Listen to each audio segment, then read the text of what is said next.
Welcome back to the program. Reports say a South Sudanese border town, Kajokeji, located in the south of the country's capital, Juba, is now a ghost town. This follows the unrest in the country, which has led to residents fleeing to neighboring Uganda.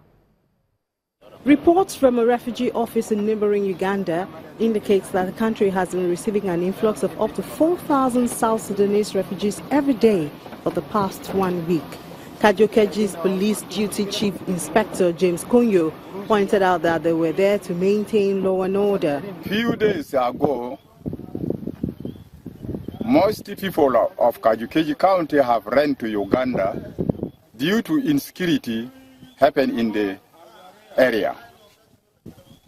And now, some are still coming back to collect their food, and we are here because of them.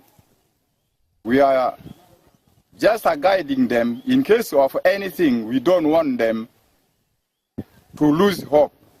A team from the United Nations mission on a 3-day assessment mission to Kajokeji found the town largely deserted as people continue to flee because of insecurity.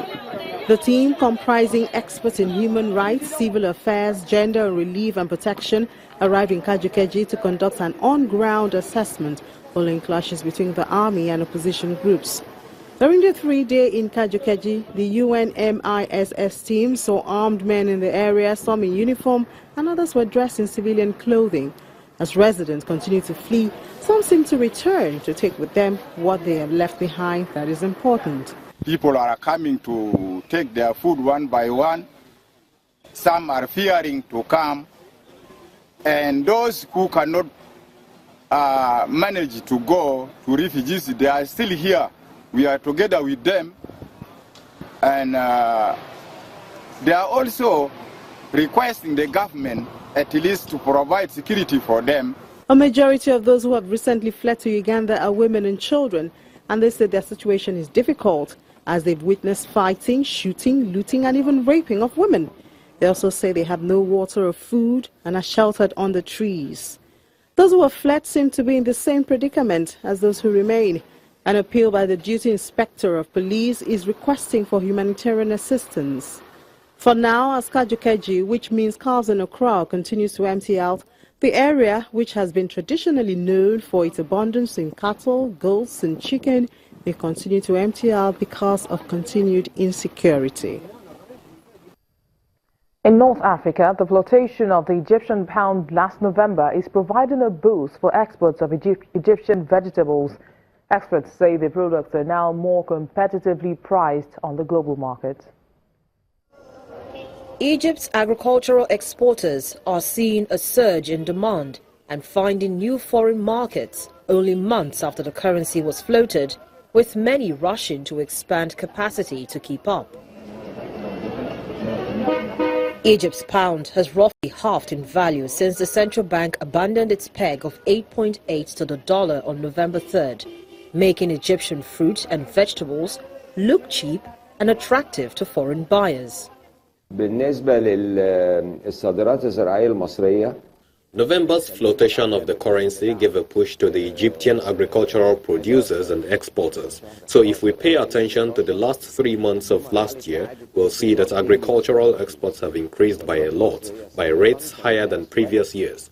This is a result of the currency flotation, which led to a more competitive ability for Egyptian exports and opens new markets, which we had been working on for maybe 2 years. The currency flotation helped Egypt to secure a $12 billion International Monetary Fund loan to support a wide-ranging reform program aimed at restoring foreign inflows and reining in the budget deficit. A series of tax increases and subsidy cuts, along with the currency depreciation, have driven inflation to record levels in a country where millions live a paycheck away from hunger. But amid the pain of government austerity, local manufacturers and exporters are reporting a pickup in activity.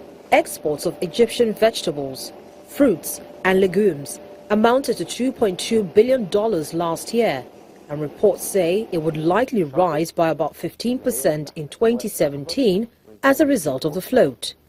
But traders say growth now comes down to how quickly they can expand to meet demand. اللي هيفتح أسواق أكبر وينتهز هذه الفرصة. The clever ones will expand to new markets and seize this opportunity, because no matter how much prices have increased on the local level, the devaluation of the pound covers these increases and makes us competitive. The main vegetable exports include onions and artichokes, as well as fruits, including oranges and strawberries.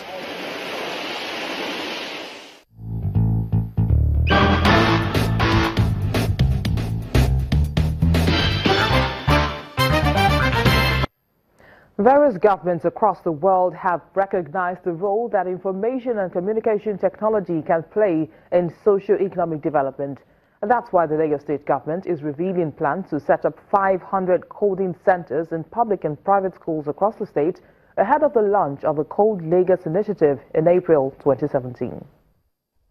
Ahead of the launch of Code Lagos initiative, the Lagos State government reveals plans to set up 500 coding centers in both public and private schools.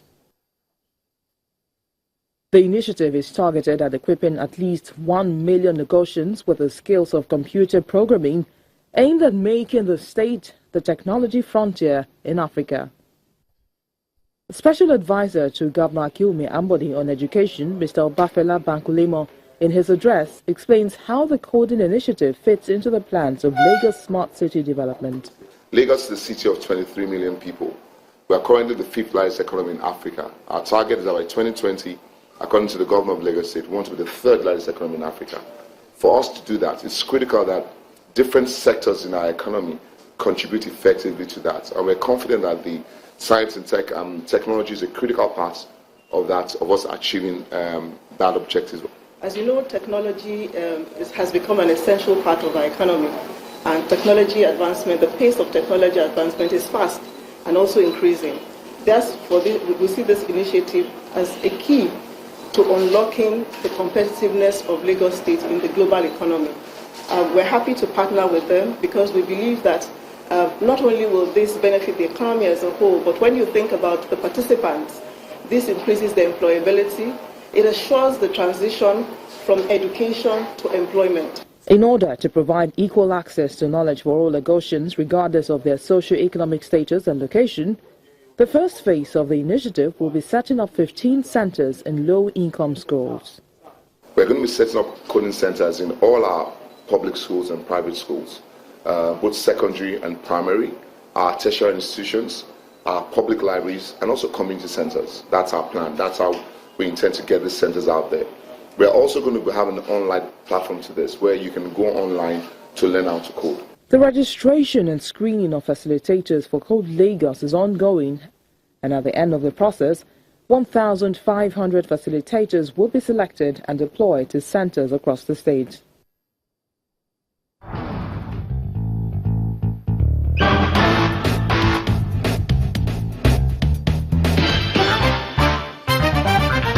And that's our program today. Thank you so much for watching. I am Bisi Adebayo.